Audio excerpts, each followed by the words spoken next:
আভাস মাল্টিমিডিয়া, সৃষ্টিতে দৃষ্টি অটুট। আসসালামু আলাইকুম ওয়া রাহমাতুল্লাহি ওয়া বারাকাতুহু। বিসমিল্লাহির রহমানির রহিম।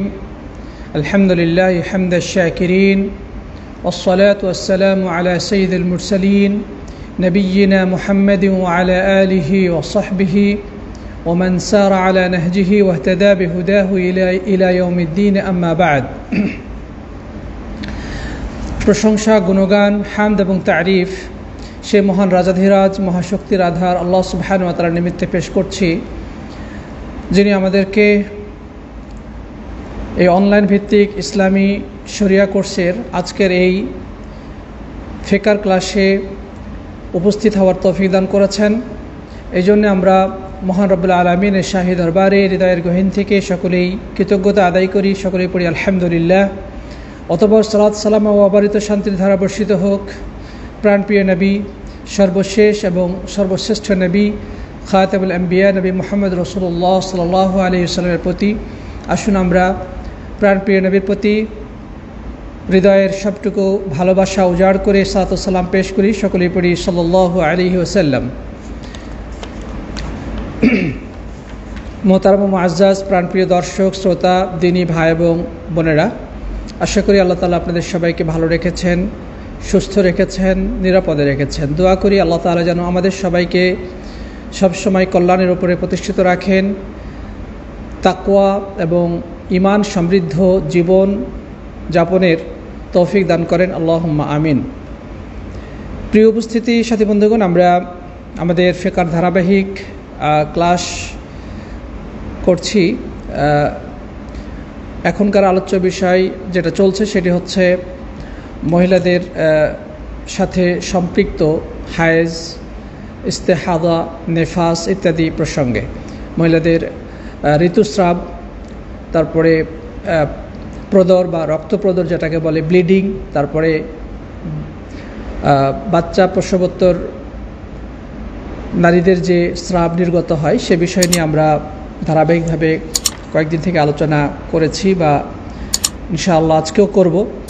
তাই আসুন আমরা আজকে নেফাস তথা সন্তান প্রসবোত্তর নারীদের গর্ভাশয় থেকে নির্গত যে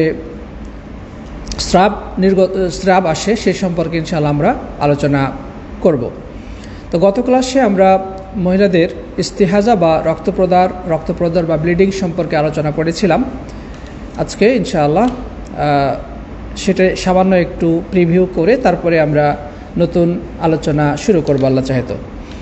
প্রিয় বন্ধুগণ, আমরা গত ক্লাসে মহিলাদের ইস্তিহাজা সম্পর্কে আলোকপাত করেছিলাম। সেখানে যে কথা বলেছিলাম যে এই রক্তটা মূলত শিরা থেকে নির্গত হয়, অথবা আলেমগণ এটাও বলেছেন যে মহিলাদের রেহেম বা গর্ভাশয়ের একেবারে নিম্ন স্তর থেকে নির্গত হয়, ঠিক মধ্যখানে গভীরতম স্থান থেকে সেটা বের হয় না। তো যেটা হায়েজ সেটা গর্ভাশয়ের একবার মধ্যস্থান থেকে ভিতর থেকে বের হয়ে আসে, পক্ষান্তরে ইস্তেহাজাটা ঠিক সেরকম নয়। আর এটা হায়েজের যে নির্দিষ্ট সময় থাকে সে সময় অতিবাহিত হওয়ার পরেও কন্টিনিউয়াসলি সেই ব্লাডটা প্রবাহিত হতেই থাকে, এটাই হচ্ছে ইস্তেহাজা। এটা একটা রোগ।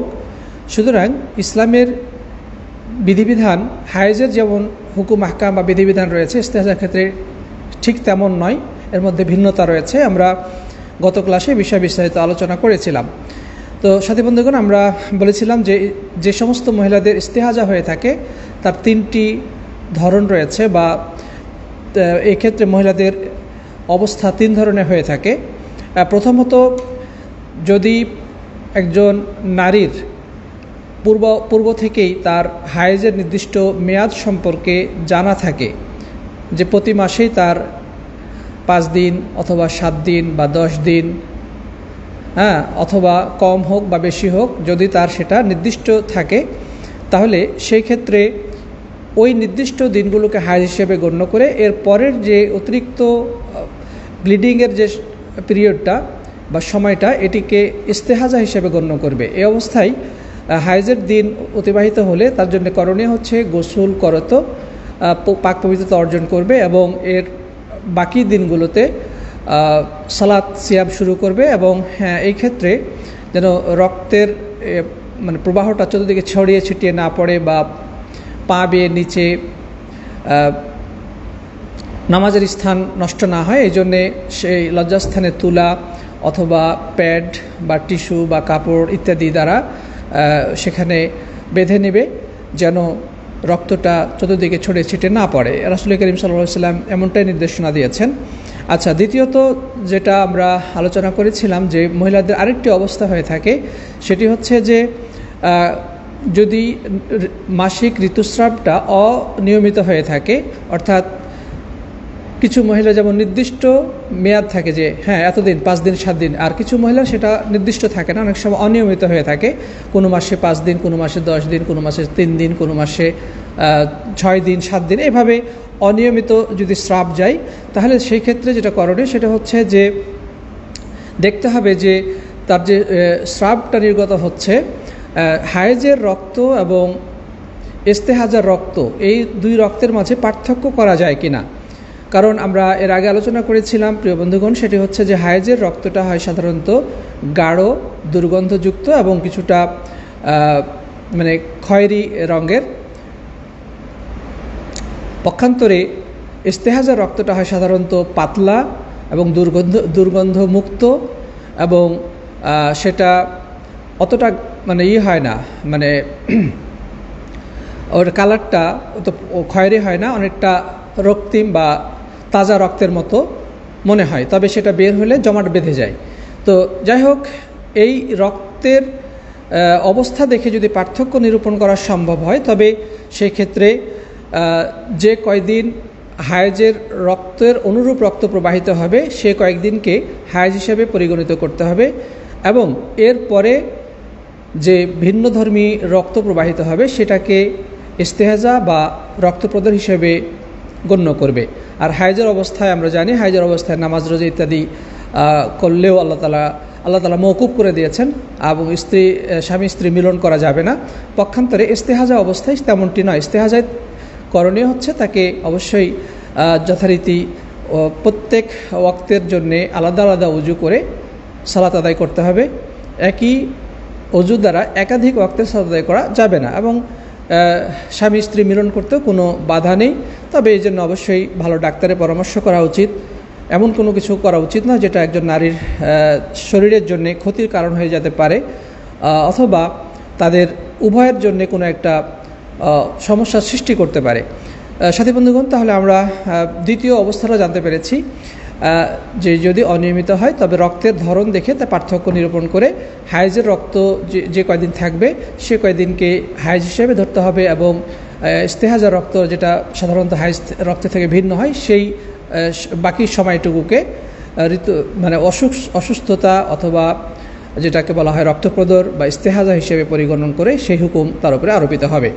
আর 3 নম্বর অবস্থা যেটা আমরা ইতিপূর্বে আলোচনা করেছি সেটি হচ্ছে যে একজন নারীর যদি এমন অবস্থা হয় যে তার নির্দিষ্ট কোনো দিন তারিখ ছিল না যে কতদিন হায়েজ হবে, আবার রক্তের ধরন দেখেও পার্থক্য করা সম্ভব হচ্ছে না, তাহলে এই ক্ষেত্রে যেটা করণীয় সেটা হচ্ছে যে অধিকাংশ মহিলার সাধারণত যেই কয়েকদিন হায়েজ হয়ে থাকে সেটা হচ্ছে 6 অথবা 7 দিন। রাসূল করিম সাল্লাল্লাহু আলাইহি ওয়াসাল্লাম এটা নির্দিষ্ট করে দিয়েছেন যে 6 অথবা 7 দিন, যেটা মানে অধিকাংশ নারীদের হয়ে থাকে। তো এই 6 বা 7 দিন ঋতুস্রাব হিসেবে গণ্য করে বাকি সময়টা ইস্তেহাজা হিসেবে ধরতে হবে। তারপরে আমরা বলেছিলাম প্রিয় বন্ধুগণ, সেটি হচ্ছে যে ইস্তেহাজা চলাকালীন সময় নারীদের জন্যে অবশ্যই মানে নামাজ রোজা থেকে বিরত থাকা জায়েজ নেই, বরং তাকে যথারীতি নামাজ পড়তে হবে, রোজা রাখতে হবে এবং এক্ষেত্রে স্বামী স্ত্রী মিলনেও কোনো বাধা নেই। তবে এখানে একটা জিনিস লক্ষণীয়, সেটি হচ্ছে যে প্রত্যেক ওয়াক্তের জন্য আলাদা আলাদা তাকে ওযু করতে হবে এবং আমরা এটাও বলেছি নামাজের পূর্বে তার করণীয় হচ্ছে যে সে রক্তের দাগটাকে মুছে ফেলে লজ্জাস্থানে কাপড় অথবা টিস্যু বা প্যাড বা তুলা ইত্যাদি প্রবেশ করিয়ে সে রক্তটার প্রবাহটাকে বন্ধ রাখার চেষ্টা করতে হবে। যদি সেটা সম্ভব নাও হয়, অর্থাৎ এগুলো ব্যবহার করার পরেও যদি রক্ত প্রবাহিত হতে থাকে, তারপরেও কোনো সমস্যা নেই, নামাজ চালিয়ে যেতে হবে। যেমন নবী সাল্লাল্লাহু আলাইহি সাল্লাম হাদিসের মধ্যে বলেছেন যে যদি এই অবস্থায় রক্ত টপকে টপকে যে জায়নামাজ আছে বা পাটি আছে, সে পাটির ওপরেও যদি পড়তে থাকে, তারপরেও কোনো সমস্যা নেই, নামাজ যথারীতি অব্যাহত রাখতে হবে। তো যাই হোক, আমরা ইস্তেহাজা সংক্রান্ত বিধানগুলো আবার একটু রিভিউ করে নিলাম। এ পর্যায়ে আমরা আরেকটি বিষয়ে যাব, যে সেটি হচ্ছে নারীদের সন্তান প্রসবোত্তর যে স্রাব নির্গত হয়, যেটাকে আরবিতে নিফাস বলা হয়ে থাকে, সেই সংক্রান্ত মাসলা মাসাইল সম্পর্কে। প্রিয় বন্ধুগণ, নেফাস বলা হয় এমন রক্তকে যা সন্তান প্রসবের সময় বা তারপরে মহিলাদের গর্ভাশয় থেকে নির্গত হয়। সন্তান প্রসবের সময় অথবা এর পরে যেই রক্তটা তাদের গর্ভাশয় থেকে নির্গত হয় সেটাকে নেফাস বলা হয়। তবে যদি বলা হয়েছে যদি সন্তান প্রসবের পূর্বে রক্ত দেখা যায় এবং প্রসবের লক্ষণ সহ নির্গত হয়, তবে সেটাও নেফাসের অন্তর্ভুক্ত হবে। অর্থাৎ সন্তান প্রসবের আগে থেকেই দেখা যাচ্ছে যে কিছু বের হচ্ছে, কিছু নির্গত হচ্ছে, তাহলে বোঝা যাচ্ছে সন্তান প্রসবের যদি লক্ষণ থাকে যে হ্যাঁ সন্তান বের হচ্ছে বা সন্তান প্রসবের খুব বেদনা উঠে গেছে বা ব্যথা উঠেছে, সন্তান প্রসব হবে, এর আগে থেকেই কিছু নির্গত হওয়া শুরু হয়েছে, তবে এই যে আগে থেকে যেটা বের হওয়া শুরু হয়েছে এটিকেও নেফাসেরই অন্তর্গত ধরা হবে এবং নেফাসের হুকুম তখন প্রযোজ্য হবে। আচ্ছা, এখানে আমরা আরেকটি বিষয় জানব, যে সেটি হচ্ছে যে অনেক সময় সন্তান অপূর্ণ অবস্থায় পড়ে যায়, যে সন্তান পড়ে যাওয়া বলে আমরা, যে সন্তান যদি অপূর্ণ অবস্থায়, সন্তান গর্ভাশয়ে পূর্ণতা লাভ করেনি, সন্তান স্বাভাবিক প্রক্রিয়া যেভাবে বড় হয়, তারপরে নির্দিষ্ট মেয়াদ অতিবাহিত হওয়ার পরে পৃথিবীর বুকে তার আগমন ঘটে, কিন্তু বিষয়টা এমন যদি না হয়, তাহলে সেক্ষেত্রে ইসলামী শরীয়তের বিধান কি, এটাও আমাদের জন্য খুবই গুরুত্বপূর্ণ একটি বিষয়। কারণ এই ঘটনাটা প্রায় বিভিন্ন জায়গাতেই ঘটে থাকে, যে গর্ভস্থ সন্তান গর্ভে থাকা অবস্থায় মারা যায়। তো এই ক্ষেত্রে আমরা দেখি ইসলাম আমাদেরকে কি নির্দেশনা দিয়েছে। প্রিয় উপস্থিতির সাথী বন্ধুগণ, সেটি হচ্ছে যে সন্তান যদি অপূর্ণ অবস্থায় দুনিয়ার বুকে আগমন করে, তো এক্ষেত্রে কথা হচ্ছে যদি তার হাত পা মাথা ইত্যাদি স্পষ্ট হওয়ার পরে পড়ে যায় বা সেটা নষ্ট হয়ে যায়, গর্ভে সন্তান মোটামুটি দীর্ঘ সময় ছিল এবং তার হাত পা মাথা ইত্যাদি স্পষ্ট হয়ে গেছিল, তারপরে হয়তো আল্লাহ রাব্বুল আলামিনের ফয়সালা অনুযায়ী সেই সন্তান গর্ভের থাকা অবস্থায় মারা গেছে, এরপরে সেটা গর্ভপাত হয়ে গেছে, তাহলে এই ক্ষেত্রে শরীয়তের যেটা বিধান, যে সেটা হচ্ছে যে এই যে সন্তান যেটা অপূর্ণ অবস্থায় পড়ে গেল বা বের হয়ে গেছে, এই ক্ষেত্রে নেফাসের হুকুম প্রযোজ্য হবে। অর্থাৎ তাকে যথারীতি নেফাসের যে বিধান বা হুকুম আহকামগুলো রয়েছে, এই ক্ষেত্রেও সেই হুকুমগুলো প্রযোজ্য হবে। তবে এখানে জানতে হবে আমাদেরকে যে সন্তানের গর্ভ থাকা অবস্থায় সন্তানের চোখ, হাত, পা, মাথা এগুলো এখন কখন গঠিত হয়।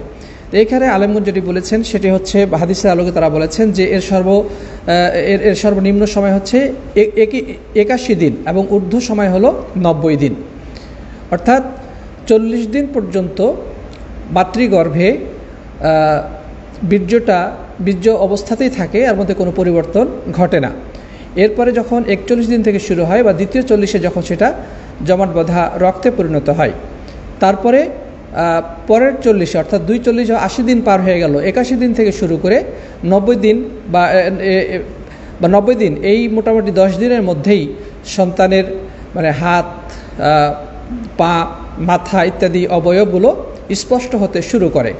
তো আলেমগণ বলেছেন যে এই সময়ের অর্থাৎ 90 দিনের মাঝে যদি কোনো সন্তান গর্ভ থেকে পড়ে যায়, আল্লাহ রাব্বুল আলামিনের ফয়সালা অনুযায়ী, তবে এই ক্ষেত্রে নেফাসের বিধান প্রযোজ্য হবে। আর এর আগে যদি পড়ে যায়, অর্থাৎ মানে হয়তোবা সন্তান পেটে এসেছিল, তারপরে হয়তোবা 50 দিন বা 60 দিন 70 দিন, মোটামুটি 81 দিনের 80 দিনের আগেই যদি সেটা পড়ে যায়, তবে সেক্ষেত্রে কথা হলো এদিকে এটা ধর্তব্য হবে না, এটার দিকে ভ্রুক্ষেপ করার কোনো প্রয়োজন নেই, কারণ এটা সাধারণত অতিরিক্ত রক্ত বা প্রবাহিত নষ্ট হিসেবে পরিগণিত হবে। এই অবস্থায় সেই মহিলার জন্য করণীয় হচ্ছে যে একজন ইস্তেহাজাগ্রস্ত নারীর যে হুকুম, সেই হুকুম তার উপরে বর্তাবে। অর্থাৎ গর্ভ কনসিভ হয়েছিল, কিন্তু তারপরে সেটা কি হয়ে গেছে, মানে সন্তানটা পড়ে গেল, এটা দেখতে হবে মেয়াদটা কতদিন। যদি মোটামুটি 80 দিনের আগেই যদি সেটা পড়ে গিয়ে থাকে, অর্থাৎ 40 এবং 40 মানে 80, আমরা বলছি প্রথম 40 দিন সন্তান মানে বীর্য অবস্থায় গর্ভাশয়ের মধ্যে থাকে, এরপরে দ্বিতীয় 40 যখন শুরু হয়, অর্থাৎ 41 থেকে নিয়ে 80 দ্বিতীয় 40 পর্যন্ত এই সময়টা একটা জমাটবাঁধা রক্তে পরিণত হয়। কিন্তু তৃতীয় 40-এ গিয়ে, অর্থাৎ 81 দিন থেকে শুরু করে আস্তে আস্তে ওই গর্ভস্থ ভ্রূণটা আর হাত পা মাথা ইত্যাদি অবয়বগুলো স্পষ্ট হতে থাকে, এবং এটা 90 দিনের মধ্যে এই জিনিসটা দেখা যায়। অনেক সময় 80, 81, 82 বা এইভাবে 90 দিনের মধ্যে সাধারণত এটা হয়ে থাকে। তো মোট কথা, এই সময়ের আগে 80 দিনের আগে যদি এই সমস্যাটা ঘটে থাকে, তবে সেদিকে ভ্রুক্ষেপ করা দরকার নাই, এটাকে নেফাস হিসেবে গণ্য হবে না, বরং এটা সাধারণ যে সমস্ত রোগের কারণে মহিলারা নামাজ রোজা ইত্যাদি করে থাকে, নামাজ ইস্তেহাজার অবস্থায় মহিলাদের যে ধরনের হুকুম আহকামগুলো আসে, এই ক্ষেত্রেও তার উপরে এই হুকুম আহকামগুলো প্রযোজ্য হবে। অর্থাৎ তাকে যথারীতি মানে নামাজ পড়তে হবে, তাকে রোজা রাখতে হবে, স্বামী স্ত্রীর মিলনেও কোনো বাধা নেই, বা অন্যান্য যে হুকুম আহকামগুলো সেক্ষেত্রে প্রযোজ্য হবে। অর্থাৎ এখানে মূল বিষয়টি আমাকে দেখতে হবে যে সেই ভ্রূণের সময় কতদিন, গর্ভে কতদিন ছিল সেটা। যদি 80 দিনের আগেই সেটা পতিত হয়ে যায়, পড়ে যায়, তবে সেদিকে ভ্রুক্ষেপ করা প্রয়োজন নয়। কিন্তু এর পরে গেলে তখন সেক্ষেত্রে যদি পড়ে, তাহলে ইস্তেহাজা বা এটা নেফাস বা প্রসূতি নারীর যে নির্গত মানে রক্ত নির্গত হওয়ার যে হুকুম আহকামগুলো সেক্ষেত্রে প্রযোজ্য হবে। তো যাই হোক, আমরা আশা করি বিষয়টি বুঝতে পেরেছি। এরপরে আমরা একটি খুবই গুরুত্বপূর্ণ বিষয় জানব, সেটি হচ্ছে যে মহিলাদের এই যে নেফাসের রক্ত প্রবাহ, এটার সর্বোচ্চ এবং সর্বনিম্ন মেয়াদ কতদিন, অর্থাৎ ইসলামী শরিয়ার আলোকে একজন প্রসূতি নারীর যে রক্ত প্রবাহটা কতদিন পর্যন্ত স্থায়ী হয়, বা শরীয়তের দৃষ্টিতে কতদিন তা গ্রহণযোগ্য। এই ক্ষেত্রে আমরা একটি হাদিস জানবো, যে হাদিসটি বর্ণনা করেছেন উম্মে সালামা রাদিয়াল্লাহু তাআলা আনহা। তিনি বলছেন যে ক্বালাত কানাত আন-নুফাসাউ ফি আলা আহদি রাসূলিল্লাহ সাল্লাল্লাহু আলাইহি ওয়াসাল্লাম তাকউদু বা'দা নিফাসিহা 40 ইয়াওমান আও 40 লাইলা। উম্মে সালামা রাদিয়াল্লাহু তাআলা আনহা বলছেন যে আল্লাহ রাসূল সাল্লাল্লাহু আলাইহি ওয়াসাল্লামের জামানায় প্রসূতি নারীরা বসে থাকতো নেফাসের সন্তান জন্ম দেওয়ার পরে 40 দিন অথবা 40 রাত। বসে থাকার অর্থটা হচ্ছে যে তারা এই সময়টা নামাজ রোজা থেকে বিরত থাকতো, তারা নামাজ রোজা করতো না। তাহলে এখান থেকে আমরা একটা মেয়াদ পেয়ে যাচ্ছি, সেটা হচ্ছে যে এই ক্ষেত্রে সর্বোচ্চ মেয়াদ হচ্ছে 40 দিন। 40 দিন পর্যন্ত মহিলাদের নেফাস হিসেবে পরিগণিত হবে, এবং এই সময়টা তার জন্য ইসলামী শরীয়তের আলোকে যেটা করণীয় সেটা হচ্ছে যে এই সময়টাতে নামাজ রোজা ইত্যাদি থেকে সে বিরত থাকবে, স্বামী স্ত্রী মিলন থেকে বিরত থাকবে। এটা হচ্ছে সর্বোচ্চ মেয়াদ। তবে সর্বনিম্ন মেয়াদ কত, এ ব্যাপারে নির্দিষ্ট করা হয়নি, ইসলামী শরীয়তে নির্দিষ্ট করা হয় না। যদি কারো এর আগেই রক্তের প্রবাহ বন্ধ হয়ে যায়, তবে তখনই তাকে পবিত্র হিসেবে গণ্য করা হবে। কারো হয়তো বা 10 দিন থাকতে পারে, 10 দিন পর্যন্ত সে ব্লিডিংটা গেছে, হ্যাঁ, তারপরে কারো হয়তো 15 দিন, 20 দিন, 1 মাস, অথবা আরও কম, যাই হোক না কেন, এর সর্বনিম্ন কোনো মেয়াদ নেই। বরং এক্ষেত্রে সঠিক কথা হলো যে যখনই 40 দিনের পূর্বে তার রক্তটা বন্ধ হয়ে যাবে, তখনই তার জন্য করণীয় হচ্ছে গোসল করে পবিত্রতা অর্জন করে যথারীতি নামাজ রোজা ইত্যাদি শুরু করা, এবং এক্ষেত্রে স্বামী স্ত্রী মিলনেও কোনো বাধা থাকবে না। আচ্ছা, তাহলে আমরা বিষয়টি বুঝতে পারলাম যে এর সর্বোচ্চ মেয়াদ কতটুকু। সর্বোচ্চ মেয়াদ হচ্ছে 40 দিন।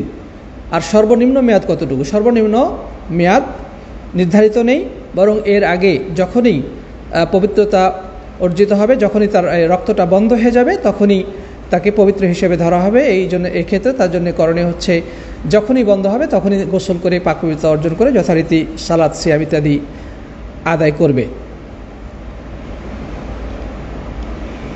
আচ্ছা, এক্ষেত্রে এবার আমরা জানবো যে একজন প্রসূতি নারীর বিধান কি, ইসলামী শরীয়তের আলোকে তার উপরে হুকুম আহকামগুলো কেমন।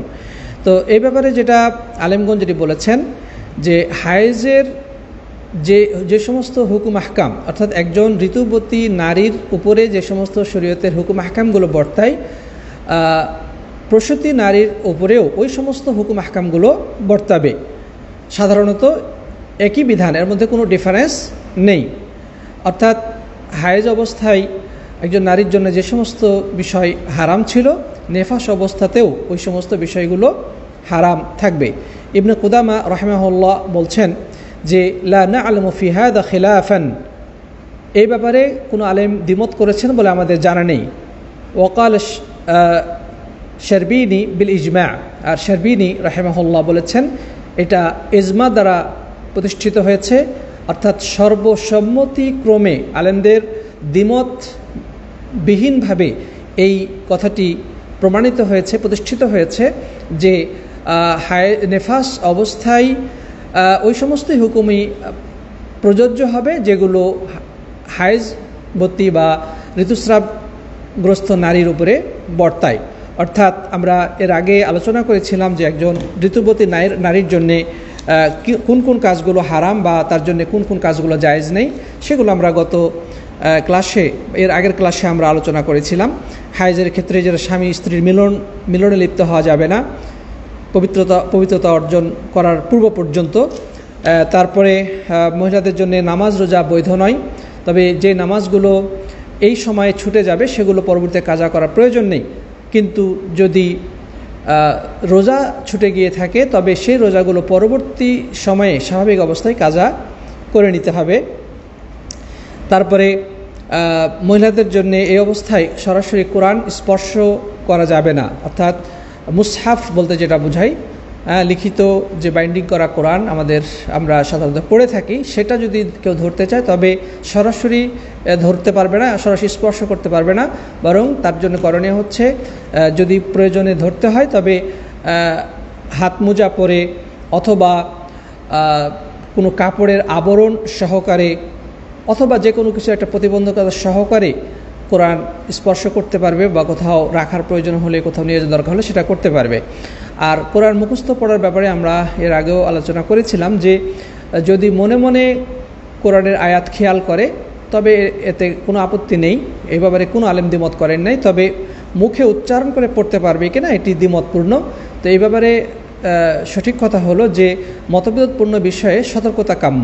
এই জন্য সতর্কতার স্বার্থে আলেমগণ একটা মধ্যমপন্থায় কথা বলেছেন, সেটি হচ্ছে যে একান্ত দরকার না হলে না পড়াই ভালো। আর দরকার বলতে যেমন কোরআন ভুলে যাওয়ার সম্ভাবনা, তো সেক্ষেত্রে কোরআনের ইয়াদ ধরে রাখার জন্যে বা মুখস্থ বা এটা যেন ভুলে না যায় সেজন্যে পড়তে অনুমতি দিয়েছেন আলেমগণ, পড়ার অনুমতির পক্ষে কথা বলেছেন। ঠিক একইভাবে যদি এরকম হয় যে কোনো নারী কোরআনের টিচার, এখন ছাত্রীদেরকে কোরআন পড়ানোর প্রয়োজন, অন্যথায় হয়তো বা ছাত্রীরা পড়া ভুলে যাবে বা তাদের হেফজ করতে সমস্যা হবে, তো সেই ক্ষেত্রে তাদেরকে পড়ানোর উদ্দেশ্যে কোরআন পড়তে পারে। তারপরে পরীক্ষার জন্য প্রস্তুতি হিসেবে অথবা পরীক্ষার খাতায় লেখার জন্যে কোরআন এই সময় পড়তে পারে বা লিখতে পারে, কোনো সমস্যা নেই। অনুরূপভাবে সকাল সন্ধ্যার আজকার হিসেবে যে সমস্ত সূরাগুলো আছে সেগুলোও পড়তে পারে বা রুকিয়া হিসেবে পড়তে পারে।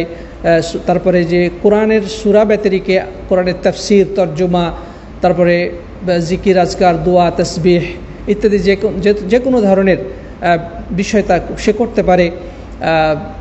ইসলামী বই পুস্তক, হাদিস পাঠ, এগুলোতে কোনো বাধা নেই। শুধু কোরআন দেখে, সরাসরি দেখে পড়ার ব্যাপারটা দ্বিমতপূর্ণ।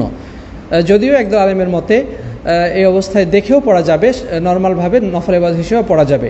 তবে যেহেতু বিষয়টি দ্বিমতপূর্ণ, আমরা এই জন্য বলি যে দ্বিমতপূর্ণ ক্ষেত্রে আমাদের সতর্কতা অবশ্যই কাম্য। সেটি হচ্ছে যে জরুরি হলে পড়বে, অন্যথায় সাধারণ নফল ইবাদত হিসেবে দেখে দেখে পড়বে না। আল্লাহু আলাম। আচ্ছা, তারপরে আমরা এর আগে আলোচনা করেছিলাম যে ঋতুবতী মহিলার জন্যে কাবা ঘরে তওয়াফ করা জায়েজ নেই। ঠিক অনুরূপভাবে নেফাসবর্তী বা প্রসূতি নারীর জন্যেও কাবা ঘরে তওয়াফ করা যাবে না যতক্ষণ পর্যন্ত সে পবিত্রতা অর্জন না করে। তারপরে মসজিদে দীর্ঘ সময় অবস্থান করাও জায়েজ নেই। হাইজের ক্ষেত্রে যেভাবে নেফাসের ক্ষেত্রেও একই বিধান প্রযোজ্য হবে। আচ্ছা, তো যাই হোক, এই হচ্ছে মানে হাইজ এবং নেফাসবর্তী নারীর সাধারণ হুকুম আহকামগুলো।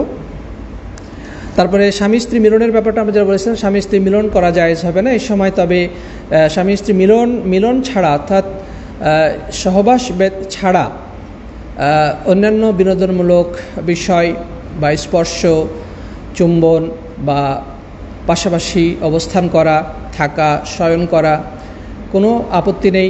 অনুরূপভাবে নেফাস বা প্রসূতি নারী পারিবারিক প্রয়োজনীয় কাজ সে করতে পারে, যদি সে প্রয়োজন মনে করে, রান্নাবান্না ইত্যাদি করতে কোনো বাধা নেই ইনশাআল্লাহ, শরীয়তে এতে কোনো আপত্তি নেই। সে ঋতুবতীর ক্ষেত্রে হোক অথবা প্রসূতি নারীর ক্ষেত্রে হোক একই হুকুম। এক্ষেত্রে ইসলামের বিধান একই।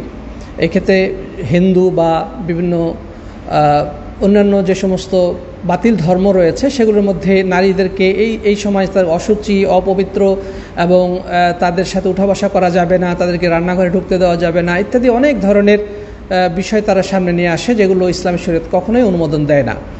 যাই হোক, সেটা আমরা ইতিপূর্বে আলোচনা করেছি সেগুলো। তা আমরা এই পর্যায়ে আমরা যেটা জানব সেটি হচ্ছে যে একটা ক্ষেত্রে এখানে একটা গুরুত্বপূর্ণ মাসলা রয়েছে। সেই মাসলাটা হলো যে কোনো নারী যদি গর্ভ অবস্থায় থাকে, হ্যাঁ, তাহলে গর্ভাবস্থায় থাকাকালীন সময় যদি তার মানে ইদ্যত পালনের প্রসঙ্গটা আসে, অর্থাৎ স্বামী মারা গেছে অথবা মানে গর্ভাবস্থায় স্বামী মারা গেছে অথবা স্বামী তালাক দিয়েছে, তারপরে অন্য কোথাও বিয়ে হতে হলে তাকে ইদ্যত পালন করতে হবে। তো গর্ভবতী নারীর ক্ষেত্রে এই বিধানটা হলো যে যখনই তার গর্ভপাত হবে, অর্থাৎ যখনই তার সন্তান প্রসব হবে, তখনই তার সেই ইদ্যত এর মেয়াদ কী হয়ে যাবে, শেষ হয়ে যাবে। অর্থাৎ এরপরে সন্তান প্রসবের পরে অন্য ব্যক্তির সাথে বিয়েতে আর কোনো বাধা থাকবে না। প্রিয় উপস্থিতি, তো আশা করি আমরা নেফাস সংক্রান্ত মাসালাগুলো খুব সংক্ষেপে হলেও আজকে আমরা জানতে পেরেছি। এখানে তেমন আর উল্লেখযোগ্য কোনো মাসালা নেই। এখানে একটা মাসলা আছে, সেটা হচ্ছে যে নেফাস যদি 40 দিনের পূর্বে বন্ধ হয়ে যায়, মানে 40 দিনের পূর্বে স্রাব বন্ধ হয়ে গেছে, এরপর 40 দিনের মধ্যে যদি আবার চালু হয়, ধরে নেন যে কোনো মহিলার স্রাব বন্ধ হয়ে গেছে, সেটা কখন, হয়তো 20 দিন পরে বন্ধ হয়ে গেল, এরপরে সে পবিত্রতা অর্জন করলো, গোসল করে নামাজ রোজা শুরু করলো, হয়তো 2 দিন 4 দিন পরে আবার স্রাব শুরু হয়েছে, তো সেটা যদি 40 দিনের মধ্যেই হয়ে থাকে তবে সেটাকে ওই নেফাস হিসেবেই গণ্য করতে হবে। অর্থাৎ নেফাসের যে হুকুম, সেই হুকুমটা তার উপরে সে আবারও বর্তাবে। অর্থাৎ 40 দিনের মধ্যে বন্ধ হওয়ার পরে সুস্থ হওয়ার পরে আবার যদি চালু হয়ে থাকে, হ্যাঁ, তাহলে ওই আবারও তার জন্য করণীয় হচ্ছে যে নামাজ রোজা থেকে বিরত থাকবে এবং যথারীতি নেফাসের হুকুমগুলো তার উপরে বর্তাবে।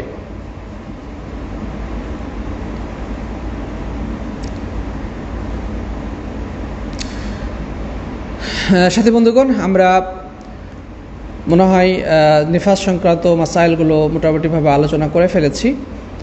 তো যাই হোক, যদিও হায়েজ, নেফাস বা মহিলাদের এই যে রক্তপ্রদর, ইস্তেহাজা, এই মাসালাগুলো অনেক জটিল এবং সূক্ষ্ম, এই জন্যে হয়তো বিষয়গুলো সকলের বুঝতে একটু সমস্যা হতে পারে, কিন্তু বারবার পড়া, আলেমদের বক্তব্যগুলো শোনা, তারপরে আরও এই বিষয়ে স্টাডি করার মাধ্যমে ইনশাআল্লাহ এগুলো পরিষ্কার হয়ে যাবে বলে আমি দৃঢ়ভাবে আশা করি।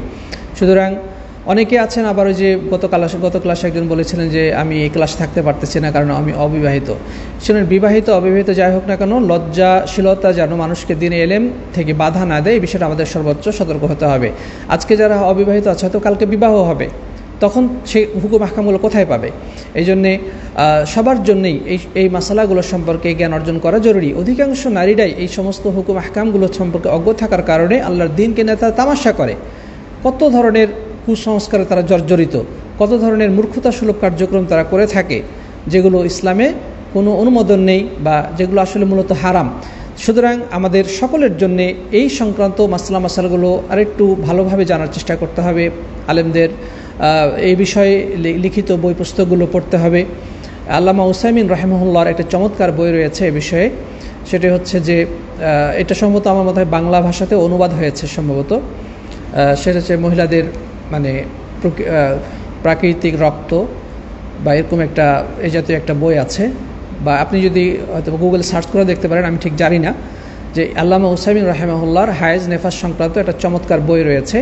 সেই বইটা যদি আমরা পড়ি তবে খুবই কার্যকরী হবে এবং আমরা অনেক কিছু জানতে পারবো। এই সংক্রান্ত অনেক সূক্ষ্ম মাসআলাগুলো রয়েছে, সেগুলো আমরা আশা করি ইনশাআল্লাহ জানতে পারবো।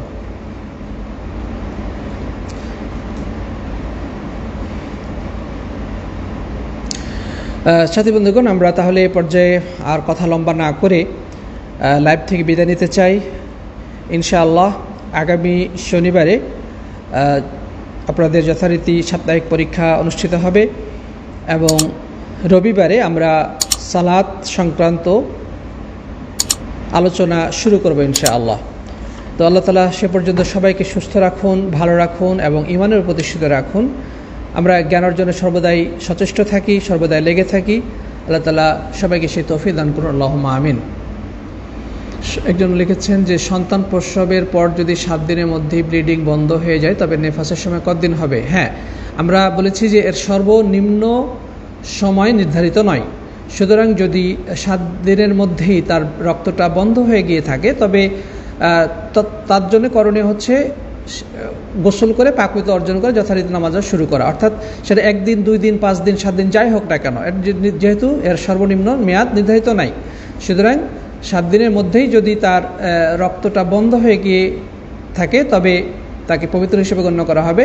এক্ষেত্রে গোসল করে যথারীতি নামাজ ইত্যাদি শুরু করতে পারে।